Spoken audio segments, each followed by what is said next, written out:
The dust kicked up around Willow Chambers' boots as she stepped off the stagecoach in Mineral Park, Arizona Territory. Her throat parched, and her pockets nearly empty, except for $3 that clinked together with a sound that reminded her of just how desperate her situation had become.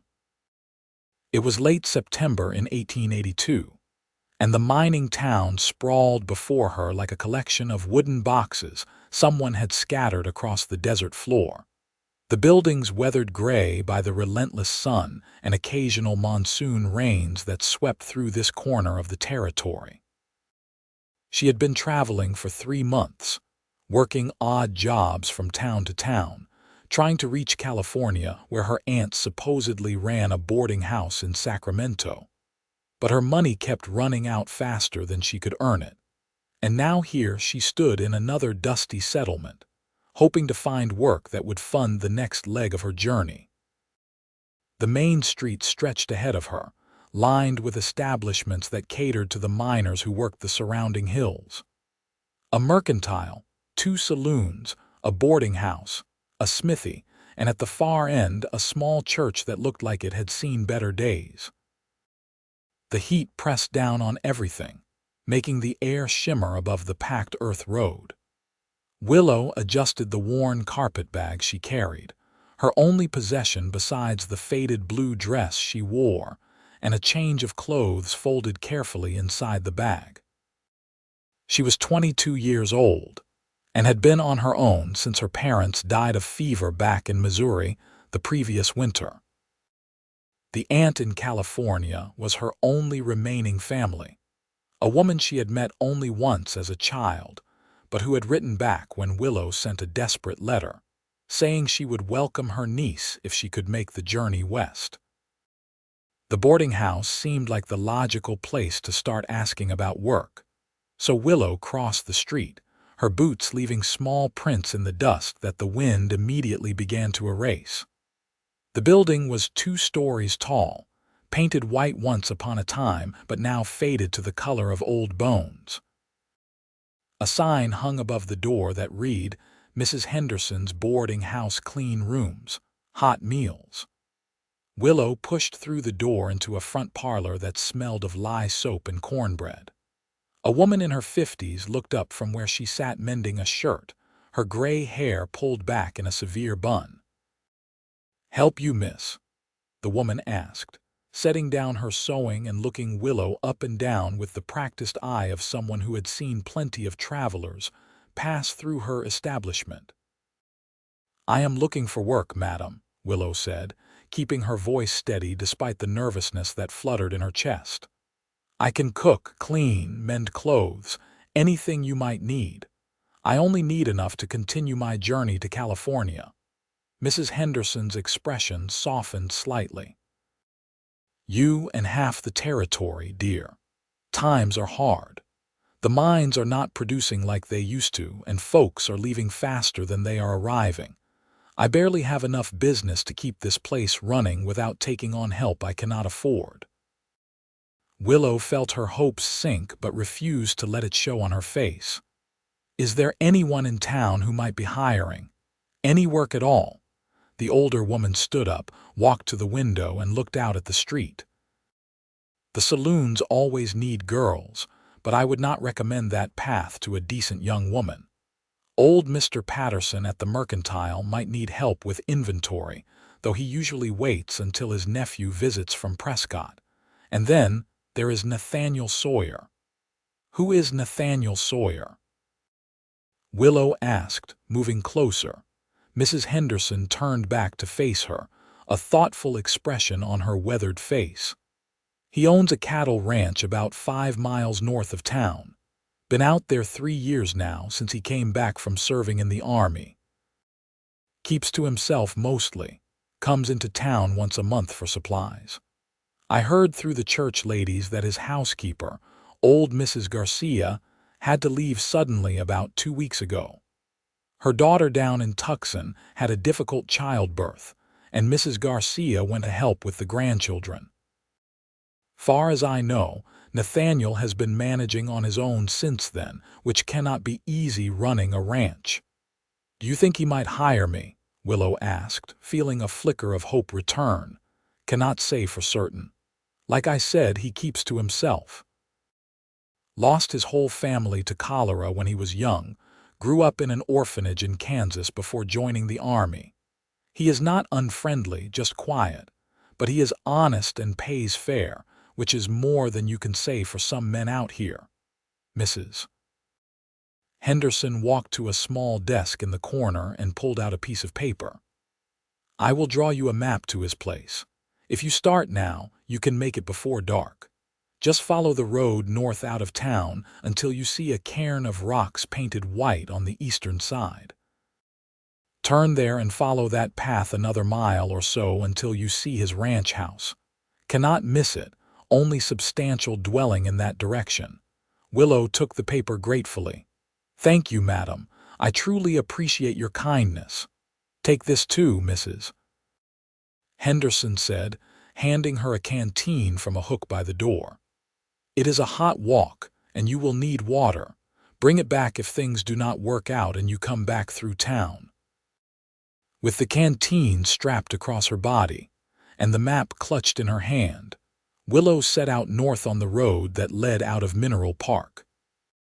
The town fell away behind her quickly, replaced by the open desert landscape dotted with creosote bushes, prickly pear cactus, and the occasional Joshua tree reaching twisted arms toward the cloudless sky. The sun was beginning its descent toward the western horizon, but the heat remained intense. She sipped carefully from the canteen, making the water last, and kept her eyes open for the white-painted cairn. The walk took longer than she expected, nearly 2 hours, and her feet ached in her boots by the time she spotted the pile of whitewashed rocks Mrs. Henderson had mentioned. The turnoff was barely more than a pair of wagon ruts cutting through the scrub, but she followed them with determination, knowing she had no other prospects. The landscape began to change slightly as she walked, the elevation rising enough that she could see actual grass growing in patches, probably fed by a spring or creek somewhere nearby. Cattle grazed in the distance, red and white shapes moving slowly across the land. Then the ranch house came into view, and Willow felt her breath catch. It was not fancy by any means, but it was well built and cared for. The main house was constructed of adobe and wood, with a wide porch across the front that would offer shade during the hottest parts of the day. A barn stood about 50 yards away, solid and freshly painted red, with a corral attached where several horses stood swishing their tails at flies. There were other outbuildings too, a smokehouse, what looked like a bunkhouse, and a chicken coop from which she could hear the soft clucking of hens settling in for the evening. As she approached the house, a dog began barking, and a man emerged from the barn, wiping his hands on his pants. Willow's first impression was of height and strength. The man stood well over 6 feet tall, with broad shoulders and the lean, muscled build of someone who did hard physical labor every day. He wore dusty denim pants, a chambray work shirt with the sleeves rolled up to reveal tanned forearms, and a battered hat that shaded his face. As he came closer, she could see he was probably in his late 20s, with dark brown hair, a strong jaw shadowed with stubble, and eyes the color of whiskey that regarded her with surprise and wariness. "Can I help you, miss?" he called out when he was close enough that he did not have to shout. His voice was deep and measured, not unfriendly but cautious. Willow straightened her shoulders and walked forward to meet him, ignoring her tired feet and the way her dress clung to her back with perspiration. "Are you Nathaniel Sawyer?" "I am," he confirmed, stopping a respectful distance away. The dog, a black and white cattle dog, circled around to sniff at her skirts but did not seem aggressive. "What brings you all the way out here?" "Mrs. Henderson in town told me your housekeeper had to leave and suggested I come offer my services," Willow said, getting straight to the point. My name is Willow Chambers. I am traveling through to California but need to earn money for the journey. I am a hard worker, sir. I can cook, clean, mend, manage a household. I do not drink, I am not afraid of hard work, and I will not cause you any trouble. I only need fair wages and a place to sleep until I have earned enough to continue west. Nathaniel pushed his hat back slightly, studying her face with those amber eyes. She met his gaze steadily, refusing to look away despite the intensity of his scrutiny.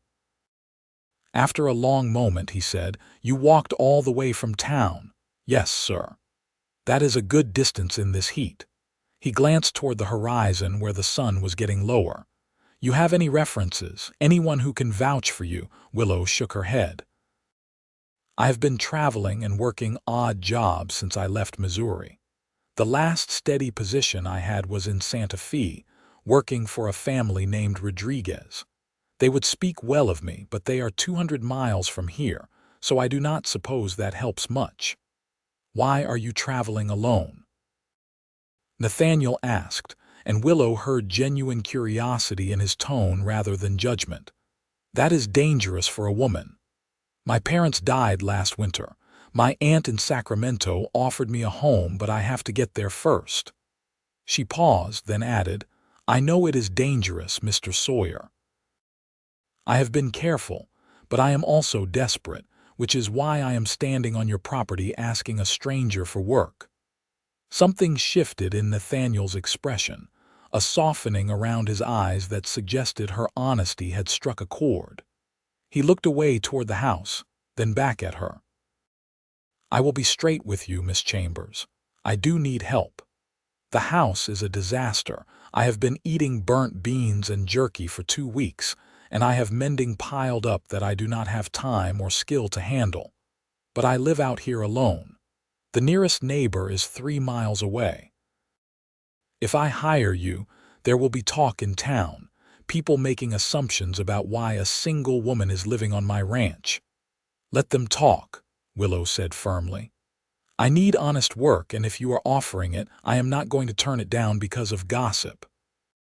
Nathaniel almost smiled, just a slight quirk at the corner of his mouth. "Fair enough. The pay is $30 a month plus room and board. You would stay in the house. There is a small room off the kitchen that Mrs. Garcia used. I would expect 3 meals a day when I am here. General housekeeping, laundry, mending, and help with the vegetable garden when needed. Sometimes I have ranch hands stay in the bunkhouse during branding or roundup, and you would need to cook for them too. The work is not easy, but I will not ask you to do anything unreasonable, and I will not bother you in any inappropriate way. You have my word on that." $30 a month was better than Willow had hoped for, more than she had made at any of her previous stops. At that rate, she could save enough to reach California in 3 months, maybe 4 if she wanted a cushion. "I accept your offer, Mr. Sawyer. Call me Nathaniel," he said, and this time he did smile, a small but genuine expression that transformed his serious face. "Come on. I will show you the house and where you will be staying." He led her up onto the porch and through the front door into a main room that served as both sitting area and dining area. The furniture was simple but well made. A sofa and 2 chairs arranged around a stone fireplace, a large wooden table with 6 chairs, shelves lined with books. Everything was covered in a fine layer of dust, and Willow could see plates and cups scattered around from Nathaniel's bachelor existence. Through an archway she could see the kitchen, and he led her in that direction. The kitchen was larger than she expected, with a good iron stove, a deep sink with a pump, plenty of counter space, and a pantry stocked with basic supplies. Dirty dishes were piled in the sink, and the floor needed sweeping, but the bones of the space were good. A door in the corner opened to reveal a small bedroom, barely big enough for the narrow bed, a dresser and a small table, but it had a window that looked out toward the mountains to the east, and it was private. "This would be yours," Nathaniel said, standing in the doorway. "Mrs. Garcia kept it neat as a pin. I am afraid I have not touched it since she left, so it should be clean at least." "It is perfect," Willow said, and meant it. She had slept in far worse places during her journey. "When would you like me to start? Are you hungry?" Nathaniel asked instead of answering. "I was about to heat up some beans, but if you are up for it, I have bacon, eggs, potatoes, flour for biscuits." Mrs. Garcia left the pantry well stocked before she left. Willow set her carpetbag on the bed and turned back to face him. "Give me half an hour and I will have a proper meal on the table." Relief washed over Nathaniel's face. "I will get out of your way then. Need to finish checking on the horses anyway." He paused at the door. "Thank you, Miss Chambers.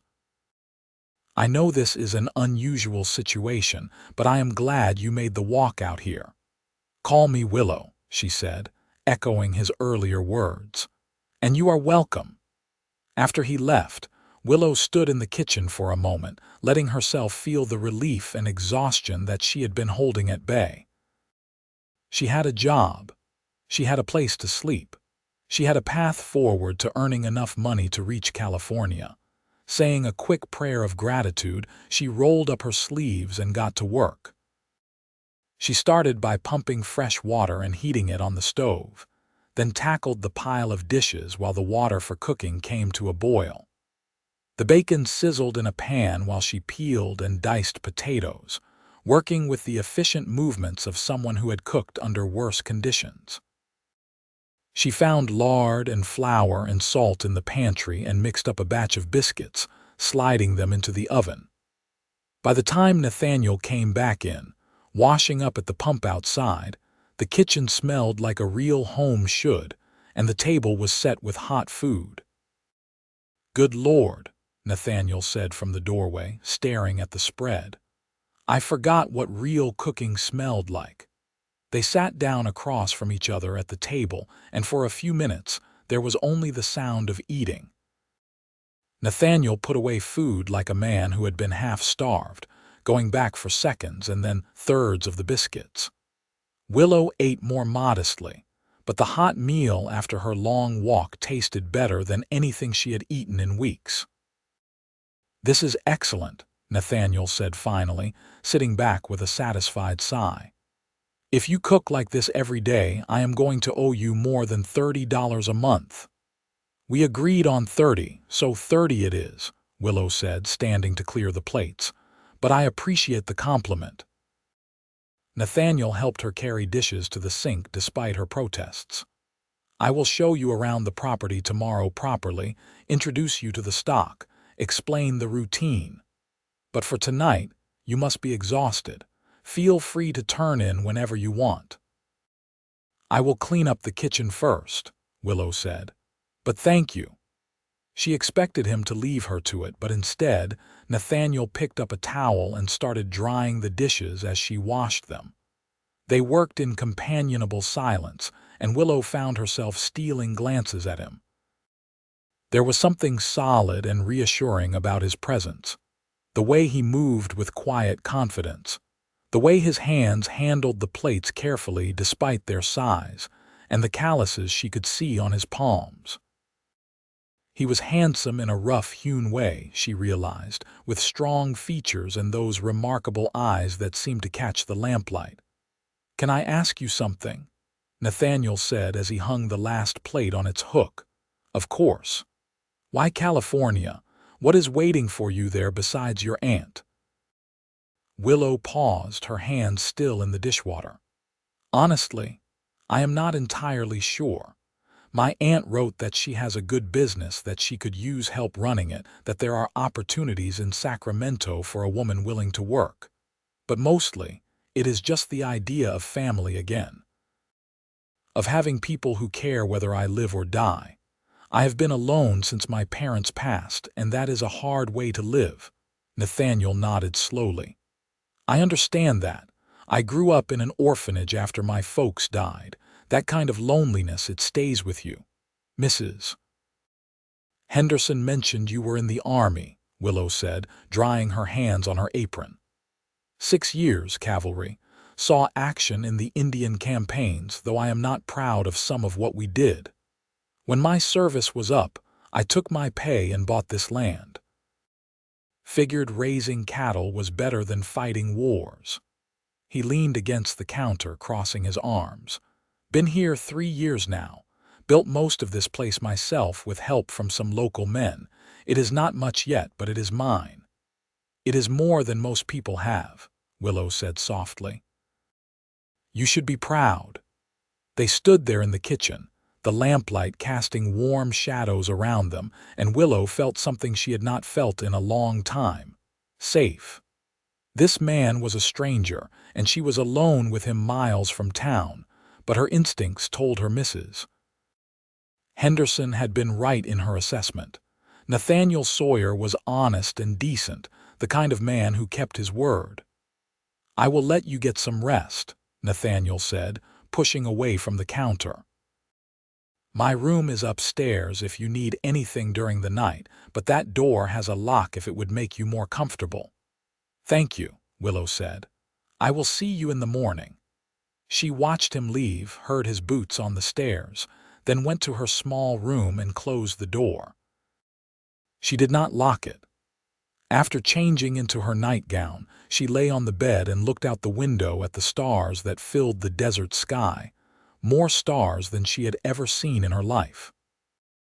Her body ached with tiredness, but her mind was full of thoughts about the surprising turn her day had taken, and about the tall, quiet rancher who had given her a chance when she desperately needed one. The next morning, Willow woke before dawn, a habit ingrained from years of farm life and the various jobs she had worked during her travels. She dressed quickly, braided her dark blonde hair, and made her way to the kitchen. The house was quiet, but she could see lamplight coming from the barn through the window. Nathaniel was already up and working. She got the stove going and started coffee, then began preparing a substantial breakfast. Eggs, bacon, fried potatoes, more biscuits and gravy. By the time Nathaniel came in through the back door, stamping dust from his boots, the kitchen was warm and filled with good smells. You did not have to get up so early, he said, but his eyes went to the coffee pot with obvious longing. Ranchers start early, Willow replied, pouring him a cup. I figured you would want breakfast before you began your day properly. They ate together again, and Willow noticed that Nathaniel seemed more relaxed this morning, less wary. After breakfast, he kept his promise and took her on a tour of the property. He showed her the barn where he kept his horses, a half-dozen beautiful animals including a gray mare that nuzzled his shoulder affectionately. There were cattle scattered across the grazing land, about 200 head he told her, mostly Herefords he had brought up from Texas. I am building slowly, he explained as they walked. Want to do it right rather than fast. Another few years, this will be one of the best operations in the territory. He showed her the vegetable garden behind the house, which was struggling without regular attention. There were tomatoes, squash, beans, and herbs, all in need of weeding and watering. The chicken coop housed about 20 hens and a rooster, and Nathaniel demonstrated where he kept the feed and where the eggs were usually laid. Mrs. Garcia made butter and cheese too, he said. I have 2 milk cows, but I have just been milking them enough to keep them comfortable and feeding the rest to the barn cats. If you know how to make butter, I would appreciate it, but if not, do not worry about it. I know how, Willow assured him. My mother taught me when I was young.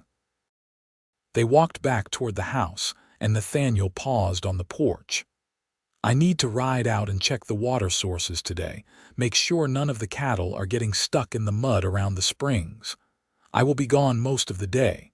Will you be all right here alone? I will be fine, Willow said. I have plenty to keep me busy. After he rode out on the gray mare, Willow stood for a moment looking around at her new temporary home. The morning sun was warming the air, but it was not yet hot. In the distance, she could see the Hualapai Mountains rising up, the peaks catching the early light. It was beautiful in a stark, wild way, so different from the green hills of Missouri where she had grown up. She spent the day working steadily. First, she thoroughly cleaned the main house, sweeping, dusting, washing windows, scrubbing floors. She found clean linens in a chest and changed the bedding in what was clearly Nathaniel's room upstairs, a simple space with a large bed, a dresser, and not much else. She did not linger there, feeling like it was too private, but she made sure it was clean and fresh. After the house, she tackled the laundry, heating water and scrubbing clothes against a washboard she found, then hanging everything on the line to dry in the desert air. She weeded the garden, watered everything thoroughly, and picked vegetables for dinner. She collected eggs from the hens, who seemed pleased to have attention again, and she milked the cows, starting the process of letting cream separate so she could churn butter tomorrow. By the time Nathaniel returned in the late afternoon, Willow had accomplished more work than she had done in any single day during her travels. She was tired but satisfied, and she had a stew bubbling on the stove, made with beef from the cold storage, potatoes, carrots, and onions, along with fresh bread rising near the warm oven. Nathaniel's face when he walked in and smelled the cooking was almost comical in its relief and pleasure. "I could get used to this," he said, then seemed to catch himself. "I mean, it is nice to have someone taking care of the house again." Over dinner, they talked more easily than they had the previous night. Nathaniel told her about his day, about finding one of his young steers stuck in mud and having to rope it out, about spotting a small herd of wild horses on the northern edge of his property. Willow told him about her progress on the house and garden, and about her plans for making butter and cheese. "Mrs. Garcia used to sell extra butter and cheese in town," Nathaniel said. "Folks appreciated having good dairy products. If you want to do that, you can keep half the money for yourself." "That is generous," Willow said, surprised. "It is your work," Nathaniel replied with a shrug. "Only fair you should benefit from it." This became their rhythm over the following weeks. Nathaniel would rise before dawn and work on the ranch, coming in for the hearty breakfasts Willow prepared. Sometimes he was gone all day, checking fence lines or tracking down strays. Other times he worked closer to home in the barn or the corral, and Willow would see him through the windows as she went about her tasks. They would have dinner together each evening, and these meals became the part of the day Willow looked forward to most. Nathaniel was not a chatty man by nature, but he was thoughtful and interesting when he did talk. He told her about his years in the Army, carefully editing out the worst parts she suspected, but giving her a picture of what life had been like. He talked about his plans for the ranch, his hopes of building a larger house someday, of increasing his herd. He asked about her life too, and Willow found herself sharing stories about her childhood in Missouri, about her parents who had been kind and hardworking people, about her grief when they died and her desperate scramble to survive after. "You are brave," Nathaniel said one evening about 3 weeks after she had arrived. They were sitting on the porch after dinner, watching the sun set and enjoying the cooler air. "Traveling alone across the country, taking risks, trusting strangers, that takes courage." "Or desperation," Willow replied, but she smiled. "No," Nathaniel said firmly. "Lots of people are desperate. Not everyone has the courage to actually do something about it." Willow turned to look at him, surprised by the intensity in his voice. He was staring out at the horizon, his profile strong in the fading light. She realized with a start that she had started looking forward to seeing him each day, that his rare smiles had become something she tried to earn with her cooking or a funny story, that her heart beat a little faster when she heard his boots on the porch. This was dangerous, she told herself. She was saving money to leave, to continue to California. She could not afford to develop feelings for her employer, no matter how kind he was or how safe she felt here. But even as she thought it, she knew it was too late. She was already halfway to falling for Nathaniel Sawyer. October arrived, bringing slightly cooler temperatures and the occasional threat of rain. Willow had saved nearly all of her first month's wages, living simply and needing almost nothing that the ranch did not provide. She sold butter and cheese in town when Nathaniel made his monthly supply run, and the extra money added up quickly. At this rate, she would have enough to reach California by January, maybe sooner. The thought should have made her happy, but instead, it filled her with a strange melancholy. She loved her life on the ranch, loved the work and the routine, loved the quiet evenings with Nathaniel. The idea of leaving felt wrong in a way she could not quite explain to herself. Things shifted between them one evening in mid-October. Willow had made fried chicken for dinner, one of Nathaniel's favorites, and they had eaten on the porch to enjoy the cool air. After they finished, Willow started to gather the plates, but Nathaniel caught her hand gently. "Leave them," he said quietly. "Sit with me a while." Willow's heart hammered as she sat back down. Nathaniel's hand still held hers, his calloused fingers warm and strong. They had never touched beyond accidental brushes in the kitchen, and the contact sent electricity through her whole body. "Willow," Nathaniel said, and the way he said her name made her breath catch. "I need to tell you something, and I do not want you to feel pressured or obligated in any way because you work for me." "What is it?" she asked, though part of her already knew, had seen it building in the way he looked at her, the way he found excuses to be near her, the way he smiled more now than he had when she first arrived. "I have feelings for you," Nathaniel said bluntly, his eyes meeting hers with that characteristic directness. "More than employer-to-employee feelings. I think about you all the time. When I am out working, I am thinking about coming back and seeing you. When I am at dinner, I am trying to think of ways to make you laugh. When I go to sleep, you are the last thing on my mind." He took a breath. "I know you are planning to leave to go to California. I know you have your life mapped out. And I would never try to stop you or make you feel like you owe me anything. But I would regret it for the rest of my life if I did not tell you how I feel." Willow felt tears prick her eyes, not from sadness but from the pure emotion of the moment. "Nathaniel, I feel the same way. I have been trying not to because I am supposed to leave, but I cannot help it. I care about you so much." His face transformed with a smile that was brighter than the setting sun. "Really, really," she confirmed, laughing a little through her tears. "I think I started falling for you the first day, when you hired me even though you did not know me, when you trusted me." Nathaniel reached up and gently wiped a tear from her cheek with his thumb. "Can I kiss you?" "Yes," Willow whispered. He leaned in slowly, giving her every chance to pull away, but she met him halfway. His lips were soft despite their firmness, and the kiss was gentle, almost reverent. It was Willow's first real kiss, and it was everything she had imagined and more. When they pulled apart, Nathaniel rested his forehead against hers.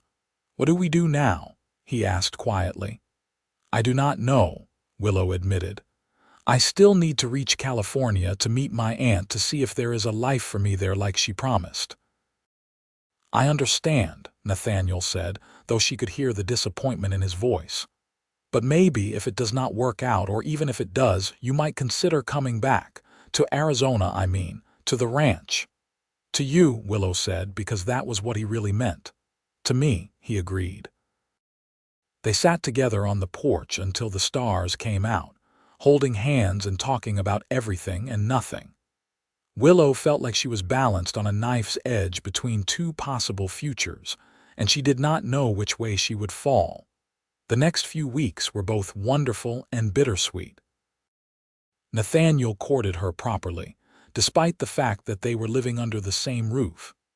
He brought her wildflowers from his rides, asked permission before kissing her, treated her with respect and tenderness that made her fall deeper in love with him each day. They would sit together after dinner, sometimes talking, sometimes just enjoying each other's company in comfortable silence. He told her he loved her one night in November, the words simple and sincere, and she said them back without hesitation because they were true. But the calendar kept moving forward, and Willow's savings kept growing. By late November, she had enough money to book passage on a stage to California with plenty left over for expenses. The knowledge sat between them like a wall they kept trying to ignore but could not quite break through. "I could come with you," Nathaniel suggested one evening. "I could hire someone to watch the ranch for a few months, travel with you to Sacramento, at least make sure you arrive safely." "You cannot leave your ranch for months," Willow said, though the offer touched her deeply. "The cattle need you, especially heading into winter, and what if you lose everything while you are gone?" "I would build it again," Nathaniel said fiercely. "Willow, you are more important than any ranch." "Do not say that," Willow pleaded. "This ranch is your dream, everything you worked for." "I will not let you risk it for me." They were in the kitchen, facing each other across the space where they had worked side by side for months. Nathaniel crossed to her, taking both her hands in his. "Then stay," he said, his voice rough with emotion. "Do not go to California. Stay here with me. Marry me. Build a life here." Willow's breath caught. "Nathaniel, you do not have to propose just to keep me here. We can figure out something else." "I am not proposing to keep you here," Nathaniel said. "I am proposing because I love you and want to spend the rest of my life with you. Because you belong here on this ranch with me. Because when I imagine my future now, you are in every part of it. I want to wake up next to you every morning. I want to build that bigger house I talked about and fill it with our children. I want to grow old with you, watching sunsets from this porch. I want all of it, Willow, all the years we could have together." Tears were streaming down Willow's face now. "What about my aunt? What about California? Write to her," Nathaniel suggested gently. "Tell her you have found a home here, that you are happy. If she is family worth having, she will understand. And if someday you want to visit her, we will go together. But please, Willow, do not leave when your heart is here." Willow thought about her aunt, a woman she barely knew who had offered her sanctuary when she was desperate. She was grateful for that offer, would always be grateful. But Nathaniel was right. Her heart was here, on this desert ranch with this good, honest man who loved her. The journey she had been on for months was not about reaching California. It was about finding home, and she had found it already. "Yes," she said, her voice breaking on the word. "Yes, I will marry you." Nathaniel let out a sound between a laugh and a sob and pulled her into his arms, holding her so tightly she could barely breathe. They stood in the kitchen where they had shared so many meals, where she had fallen in love with him over plates of food and quiet conversations, and Willow felt a peace settle over her that she had not known since her parents died. She was home. They were married 3 weeks later in the small church in Mineral Park, with Mrs. Henderson and a handful of townspeople in attendance. Willow wore a simple dress that Mrs. Henderson helped her make from fabric Nathaniel bought at the mercantile, white cotton with blue trim that brought out her eyes. Nathaniel wore his best suit, his hair slicked back, looking nervous and happy in equal measure. The minister, an elderly man named Reverend Thompson, performed the brief ceremony. When he pronounced them husband and wife and told Nathaniel he could kiss his bride, the kiss was chaste enough for the audience but still made Willow's toes curl. After the ceremony, Mrs. Henderson hosted a small reception at the boarding house, with cake and coffee and well wishes from the townspeople who had come to appreciate the kind rancher and his hard-working wife. Willow found herself thinking about her parents, wishing they could have been there to see her so happy. But she felt their blessing anyway, knew they would have loved Nathaniel and approved of her choice. As the sun began to set, Nathaniel helped her into the wagon for the ride back to the ranch. Their ranch now, Willow thought with a thrill. Mrs. Henderson pressed Willow's hand as they said goodbye. "I am glad you walked into my boarding house that day," the older woman said with a smile. "And I am glad you had the sense to follow your heart." The ride home was quiet, both of them too full of emotion and anticipation to talk much. When they arrived at the ranch, Nathaniel lifted Willow down from the wagon with his hands on her waist, then surprised her by picking her up entirely. "What are you doing?" she laughed. "Carrying my bride over the threshold," he said with a grin. "It is tradition." He carried her through the door and into their home. He had done something while she was getting ready that morning, she realized. There were lanterns lit throughout the house, making it glow warmly, and wildflowers in jars on every surface. It was simple but beautiful, and so very Nathaniel that her heart felt like it might burst. "I wanted it to be special," he said, setting her gently on her feet. "For tonight, for you." Willow reached up and cupped his face in her hands. "It is special because I am with you. Everything else is just decoration." He kissed her then, deeper and more passionate than any kiss they had shared before, his hands tangling in her carefully arranged hair. When they finally broke apart, both breathing hard, Nathaniel rested his forehead against hers. "I love you," he said quietly. "I am going to spend every day of the rest of my life making sure you never regret choosing me." "I could never regret this," Willow assured him. "You are my home, Nathaniel. You always will be." That night, they came together as husband and wife, and it was both awkward and sweet, nervous and beautiful. Neither of them had experience, but they had love and patience and a willingness to learn. Afterward, lying tangled together in Nathaniel's bed with the moonlight streaming through the window, Willow felt a completeness she had been searching for without even knowing it. This was what she had been traveling toward all along, not California, but this man, this life, this home.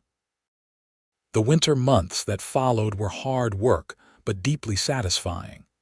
Nathaniel taught Willow more about ranching, and she proved to have a natural aptitude for it. She learned to ride horses well, to help with the cattle when needed, to mend fences and treat minor injuries on the stock. They worked side by side during the days, and at night they would return to the house exhausted but content, eating dinner together and falling into bed to hold each other as they slept. Willow wrote a long letter to her aunt in Sacramento, explaining everything that had happened and apologizing for not making the journey. She included some money to cover the trouble her aunt had gone through preparing for her arrival. 6 weeks later, she received a response. Her aunt wrote that she was disappointed not to meet her niece, but happy that Willow had found love and a good man. She extended an open invitation to visit anytime, and asked Willow to write regularly to let her know how she was doing. It was more than Willow had hoped for, and she felt the last piece of guilt fall away. Spring came to the Arizona territory with dramatic suddenness, the desert blooming with wildflowers after the winter rains. In March, Willow realized her monthly courses were late, and by April she was certain she was pregnant. She told Nathaniel one evening at dinner, simply and directly, "I am going to have a baby." Nathaniel froze with his fork halfway to his mouth, his eyes going wide. "Really? Are you sure?" "As sure as I can be without seeing a doctor," Willow said, nervous about his reaction. "I think the baby will come in late October or early November." Nathaniel set down his fork carefully, then stood and pulled Willow out of her chair and into his arms, holding her like she was made of glass. "We are going to have a baby," he said, wonder in his voice. "You and me, a baby." "Are you happy?" Willow asked, needing to hear him say it. "Happy does not even begin to cover it," Nathaniel said, pulling back to look at her face. "Willow, you have given me everything. A home that is truly a home, love, and now a child. I am the luckiest man alive." They brought a doctor out from Mineral Park to confirm the pregnancy and check on Willow's health. Dr. Evans, a gruff but competent man in his 60s, pronounced her healthy and strong. He advised her to avoid heavy lifting as she got further along, and told Nathaniel to make sure she rested. "I am pregnant, not an invalid," Willow protested, but she was touched by Nathaniel's fierce protectiveness. As her belly grew through the summer months, Nathaniel became almost comically worried about her. He took over most of her heavy tasks, insisted she sit down frequently, and hovered whenever she so much as winced. Willow found it endearing, even when it was a bit much. "I grew up on a farm," she reminded him one day in August when he tried to stop her from weeding the garden. "My mother worked until the day she went into labor with me. I am not going to break." "I know," Nathaniel said, looking sheepish. "I just want to take care of you." "You do take care of me," Willow assured him, reaching up to kiss him softly. "Every single day. But let me take care of things too. I will tell you if something is too much." In September, Nathaniel hired 2 ranch hands to help with the fall roundup and branding. He wanted to be close to the house in case Willow went into labor early, and having help meant he did not have to leave her alone for long periods. The 2 men, brothers named Tom and Jake Peterson, were respectful and hardworking. Willow cooked for them along with Nathaniel, and enjoyed having people around even though it meant more work. The baby came on a cold night in early November, 2 weeks earlier than Dr. Evans had predicted. Nathaniel rode into town at breakneck speed to fetch the doctor and Mrs. Henderson, while Willow waited at the ranch with her belly cramping and her water broken. Mrs. Henderson arrived first, thank heavens, and took charge immediately. She got Willow into bed, gathered supplies, and spoke in soothing tones about how natural this all was. The labor was long and difficult, lasting through the night and into the next afternoon. Nathaniel stayed by Willow's side the entire time, holding her hand, wiping her face with cool cloths, murmuring encouragement even when she cursed him for getting her pregnant in the first place. When the baby finally came with a lusty cry that echoed through the house, Dr. Evans announced, "It is a boy, a big, healthy boy." Willow collapsed back against the pillows, exhausted beyond measure but flooded with relief and joy. Nathaniel was crying openly, tears streaming down his face as Dr. Evans cleaned the baby and wrapped him in a blanket before placing him in Willow's arms. He was perfect. Red-faced and squalling, with dark hair plastered to his head and eyes squeezed shut, but absolutely perfect. Willow looked up at Nathaniel, who was staring at his son with an expression of awe. "We made him," Willow said wonderingly. "We made him," Nathaniel agreed, reaching out to carefully touch the baby's tiny hand. The infant's fingers immediately wrapped around his father's finger, and Nathaniel let out a choked laugh. "He is so strong." "What should we name him?" Willow asked. They had discussed names for months but never quite settled on one. Now, looking at their son, Nathaniel said, "What about Daniel?" "Daniel Joseph Sawyer, after both our fathers." Willow's father had been named Daniel and Nathaniel's had been Joseph. It felt right, honoring the men who had shaped them but were not there to meet their grandson. "Daniel Joseph Sawyer," she repeated. "It is perfect." Mrs. Henderson and Dr. Evans stayed the night, making sure both mother and baby were stable. The next day, they returned to town, Mrs. Henderson promising to check on them in a week. Tom and Jake Peterson came to the house to offer congratulations and brought a cradle they had made in the bunkhouse, a beautiful piece of work that brought tears to Willow's eyes. The first weeks with Daniel were exhausting and wonderful. He was a demanding baby, wanting to nurse frequently and not sleeping for long stretches. Willow was constantly tired, and Nathaniel took over every task he could to let her rest. He would walk the floor with Daniel when the baby was fussy, singing old cavalry songs in his deep voice until the infant settled. He changed diapers without complaint and rocked the cradle when Daniel needed soothing. "You are a natural father," Willow told him one night, watching him hold their sleeping son against his shoulder. "I am just trying not to mess him up too badly," Nathaniel replied, but he looked pleased by the compliment. As Daniel grew, his personality emerged. He was a happy baby generally, quick to smile and laugh, but he was also determined and curious. By 6 months, he was trying to crawl. By 9 months, he was pulling himself up on furniture.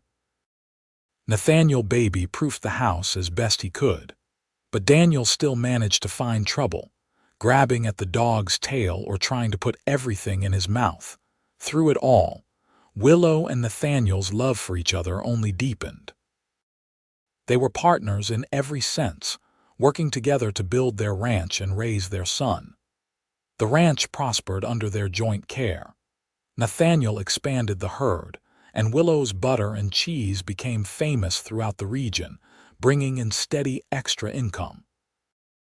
They added on to the house, building a proper nursery for Daniel and 2 more bedrooms for the children they hoped to have. When Daniel was 2 years old, Willow became pregnant again. This time, the pregnancy was easier, and she knew what to expect.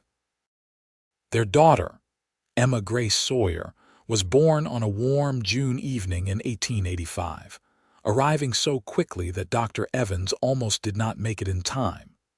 She was smaller than Daniel had been, with Willow's blonde hair and Nathaniel's amber eyes. Daniel was fascinated by his baby sister, wanting to help with everything and getting jealous when she nursed. "You were a baby once too," Willow reminded him gently, "and we loved you just as much as we love Emma." "But I am bigger now," Daniel said seriously. "I have to protect her," and he did. As the children grew, Daniel took his role as big brother seriously, watching over Emma and later their younger siblings with a protectiveness that reminded Willow of Nathaniel. 2 years after Emma came Samuel Robert, named for Nathaniel's best friend from the army who had died in battle. Then, 3 years later, twin girls they named Rose and Ruby, because Willow said she wanted flower names and Nathaniel said they were as precious as jewels. The ranch grew along with their family. Nathaniel hired more permanent help, building a larger bunkhouse and eventually bringing Tom and Jake Peterson on year-round.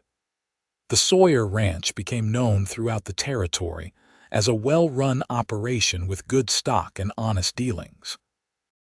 Nathaniel and Willow's reputation for fairness and hard work spread, and other ranchers sought Nathaniel's advice while women came to learn cheese making from Willow. Through the years, they faced challenges. There were droughts that tested their water sources and their cattle. There were harsh winters where they lost stock despite their best efforts. Daniel broke his arm falling from a horse when he was 8, and Emma got scarlet fever when she was 5 that had them all terrified until she recovered. The twins were into everything constantly, getting lost once for 3 hours before being found napping in the barn, giving their parents matching heart attacks. But through everything, Willow and Nathaniel had each other. They still ate dinner together every evening when possible, still sat on the porch watching sunsets like they had in the early days. They still held hands and stole kisses when the children were not looking. Their love had deepened from that first passionate bloom into something solid and enduring, built on shared work and shared dreams and the life they had created together. Sometimes, when Willow was churning butter or weeding the garden or hanging laundry, She would think about that desperate young woman who had stepped off the stagecoach in Mineral Park all those years ago. She had been seeking coins for travel, money to take her to California, and a life she had only imagined. Instead, she had found something infinitely better. She had found a rancher who became the reason she stopped traveling, who had given her a home and a family, and a love that filled every corner of her life. One evening in the autumn of 1893, 11 years after Willow had first arrived at the ranch, she and Nathaniel sat on the porch after dinner while their children played in the yard. Daniel was 13 now, tall and serious like his father. Emma was 9, with her mother's kind heart and quick smile. Samuel was 7, full of mischief and energy. The twins were 4, finishing each other's sentences and getting into trouble together. You ever wonder what your life would have been like if you had kept going to California? Nathaniel asked, his arm around Willow's shoulders as they watched the sunset paint the sky in shades of orange and pink. Willow considered the question. "Sometimes," she admitted, "but I do not regret my choice.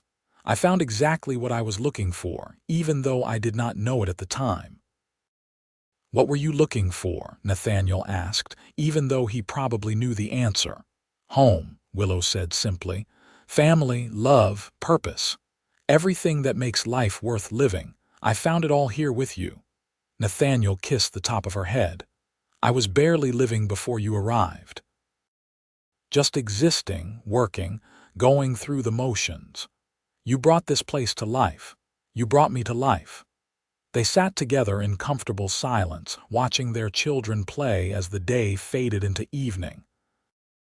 Daniel was teaching Samuel how to rope a fence post, his instruction patient and methodical. Emma was helping the twins make a crown out of desert flowers, laughing as they argued about which color should go where. The ranch stretched out around them, the land they had worked together, the home they had built with their own hands and hearts. This was not the life Willow had planned when she set out from Missouri.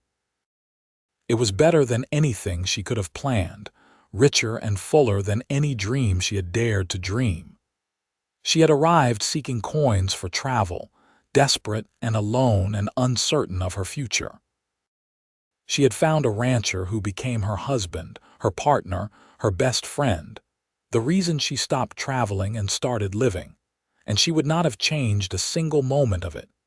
Years continued to pass, marked by the changing seasons and the growing children. Daniel showed his father's talent for ranching and his mother's head for business. When he turned 16, Nathaniel made him a junior partner in the ranch, teaching him everything he knew about managing the land and the cattle. Emma developed a passion for horses, training them with a gentle patience that produced the best riding horses in the territory.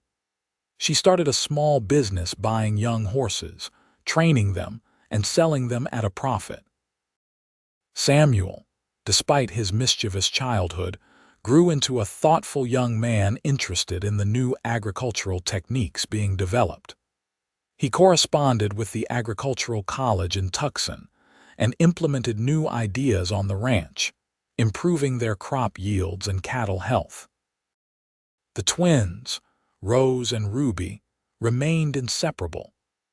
Rose showed a talent for healing, helping Dr. Evans when he visited and learning about herbal medicine from an Apache woman who lived near their ranch. Ruby had her mother's gift for cooking and her father's head for numbers, and she talked about opening a restaurant someday. As their children grew and became more independent, Willow and Nathaniel found themselves with more time for each other. They took trips together, finally visiting Willow's aunt in Sacramento when the children were old enough to manage the ranch for a week.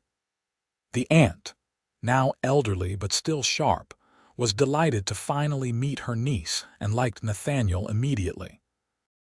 They also traveled to Kansas, where Nathaniel showed Willow the orphanage where he had grown up.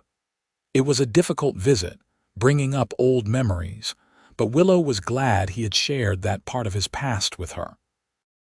On their 15th wedding anniversary, Nathaniel surprised Willow by taking her to the spot where she had first arrived at the ranch. He had arranged for Mrs. Henderson to watch the younger children, and the older ones were responsible enough to manage for a day.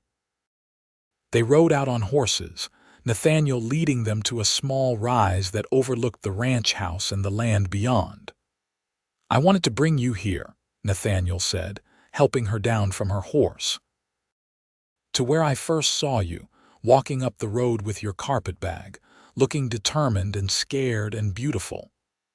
"I was terrified," Willow admitted with a laugh. "I had no idea if you would hire me or send me away. I knew the moment I saw you that my life was about to change," Nathaniel said seriously.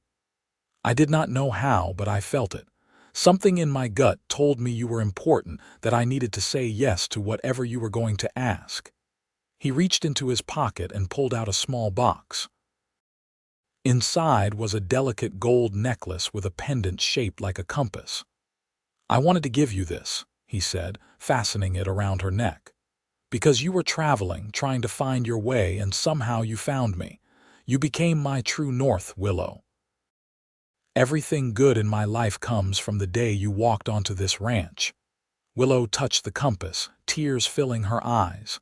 "Nathaniel, it is beautiful, thank you." "Thank you," he replied, pulling her into his arms, "for staying, for building this life with me, for loving me, for giving me a family I never thought I would have, for making every single day worth living."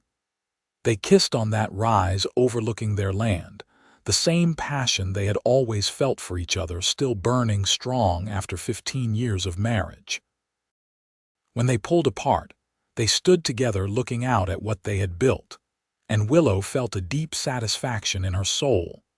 As their children grew into adults and started lives of their own, the ranch remained the center of the family. Daniel married a rancher's daughter from a neighboring property and built a house on the far edge of the Sawyer land. He and his wife had 3 children, making Willow and Nathaniel grandparents, a role they embraced with joy.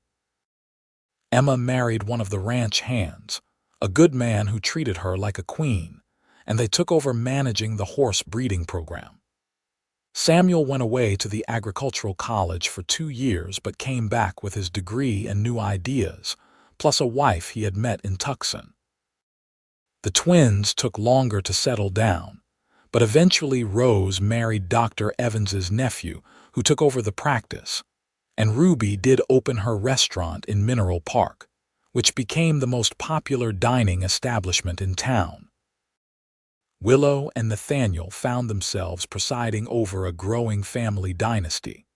Their original ranch house now surrounded by the homes of their children and grandchildren. They updated the main house again as they got older, adding modern conveniences as they became available while keeping the heart of the home the same. The kitchen where Willow had cooked that first meal for Nathaniel remained largely unchanged, and they still ate most of their dinners there together, just the 2 of them, talking about their days and their children and their memories. On their 25th wedding anniversary, their children threw them a large party at the ranch. Friends and neighbors came from all over the territory, which had become a state just a few years earlier. There was music and dancing and enough food to feed an army. Willow wore a beautiful dress her daughters had made for her, dark blue silk that brought out her eyes. Nathaniel wore a new suit and looked distinguished with the gray that now threaded through his dark hair. As the evening wound down and most of the guests had left, the family gathered on the porch, 3 generations of Sawyers together. The grandchildren were playing in the yard under the watchful eyes of their parents. Daniel, Emma, Samuel, Rose, and Ruby sat together talking and laughing, the bonds between them still strong despite their different paths in life. Willow leaned against Nathaniel's shoulder, his arm around her as it had been for 25 years. She thought about the journey that had brought her here, about the young woman who had been so desperate and afraid. If she could go back and tell that younger self what the future held, she would not believe it. She would not believe that such happiness was possible, that such love existed, that one choice could change everything. "What are you thinking about?" Nathaniel asked softly, always attuned to her moods. "How lucky I am," Willow said simply. "How grateful I am that Mrs. Henderson sent me to you, that you took a chance on me, that I had the courage to stay." "I am the lucky one," Nathaniel insisted, as he always did when they had this conversation. "You saved me, Willow. You took a lonely, broken man and gave him a reason to live, to build, to dream." "We saved each other," Willow said, which was closer to the truth. "We built this together." They watched their family, the legacy of their love spread out before them. This ranch, these children and grandchildren, this life of work and joy and purpose. It had all started with a desperate young woman seeking coins for travel, and a lonely rancher who became the reason she stopped traveling. It was a simple story in many ways, but it was their story, and it was everything. As the years continued to pass, Willow and Nathaniel aged gracefully together. Nathaniel's hair went completely gray, and his face became more lined, but he remained strong and capable well into his 50s. Willow's blonde hair turned silver, and she needed spectacles for reading, but she was still beautiful in Nathaniel's eyes, still the woman who had changed his entire world. They handed more and more of the ranch operations to Daniel and the others, content to take a step back and let the younger generation lead while they remained available for advice and support. They took more time for themselves in these later years, riding out across the ranch land just to enjoy the desert beauty, sitting on the porch for hours watching the sun move across the sky, traveling occasionally to visit old friends or see new places. But they always came home to the ranch, to the place where they had fallen in love and built their life. Willow thought often about the strange twists of fate that had brought her to Arizona territory all those years ago. If her parents had not died, if she had not decided to go to California, if she had found work in any of the other towns she passed through, if Mrs. Henderson had not known about Nathaniel's need for a housekeeper, if Nathaniel had decided not to hire her, if she had continued on to Sacramento as planned. Any one of those different choices would have led to a completely different life. She might have been happy, she supposed, but she could not imagine being happier than she was here, with this man, with this family on this land. One evening in the spring of 1907, 25 years after they had married and 26 years after Willow had first arrived at the ranch, they sat together on the porch watching another sunset. They were in their 60s now, still healthy and active but aware of their mortality in a way they had not been in their younger years. The ranch was thriving under Daniel's management, and their grandchildren were growing up surrounded by love and family, just as their own children had. "Do you remember what you said to me the night I proposed?" Nathaniel asked suddenly, taking Willow's hand in his. "I said yes," Willow replied with a smile.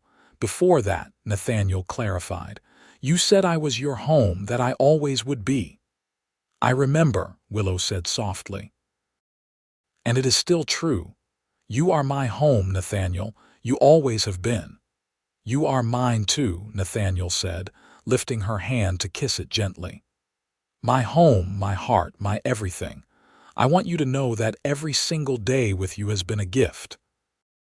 Even the hard days, the days we fought or worried or struggled, they were worth it because we faced them together." "Why does this sound like a goodbye?" Willow asked, a flicker of worry crossing her face. "It is not," Nathaniel assured her quickly. "I plan to be around to annoy you for many more years. I just wanted to make sure you knew, that you never had a moment's doubt about how much I love you, how grateful I am that you chose me, that you stayed." "I know," Willow said, tears gathering in her eyes. "I have always known. You showed me every single day through your actions, your words, the way you looked at me. I never doubted your love, not once." They sat together in the fading light, two people who had built a life together from nothing, who had turned loneliness and desperation into love and abundance. The journey that had started with Willow seeking coins for travel had ended with her finding something far more valuable than money or even family connections. She had found her place in the world, the person she was meant to share her life with, and a love that had grown deeper and stronger with each passing year. As the stars began to appear in the darkening sky, Nathaniel stood and offered his hand to Willow. "Dance with me." There was no music, but Willow took his hand and let him pull her into his arms. They swayed together on the porch, moving to a rhythm only they could hear, the rhythm of 25 years together, of shared work and shared dreams and shared love. This was what Willow had been seeking all along, even when she did not know it. Not a destination or a job or even family, but this feeling of belonging, of being exactly where she was supposed to be, with exactly who she was supposed to be with. The rancher had become the reason she stopped traveling, and in stopping, she had found her true journey had just begun. A journey of love and partnership, of building something lasting and meaningful, of creating a family and a legacy that would continue long after they were gone. It was not the life she had planned, but it was better than anything she could have planned. It was perfect because it was theirs. And as they danced together under the Arizona stars, Willow knew with absolute certainty that she would make the same choice again in a heartbeat. She would walk up that dusty road to Nathaniel's ranch 1,000 times over, would accept his offer of work, would fall in love with him again and again, would choose to stay and build this life. Because some things were meant to be, and their love was one of them. The ranch would continue for generations, the Sawyer name becoming synonymous with quality cattle and honest dealing throughout Arizona. Their children and grandchildren would tell the story of how Willow and Nathaniel met, the desperate young woman seeking work and the lonely rancher who took a chance on her. It would become family legend, the love story that started everything, the foundation upon which the whole family was built. But for now, in this moment, it was just the two of them, dancing on the porch as the night deepened around them. Just Willow and Nathaniel, the woman who had been seeking coins for travel and the rancher who had become her reason for staying. Just two people who had found each other against the odds and built a love that would last forever. And that was more than enough. That was everything.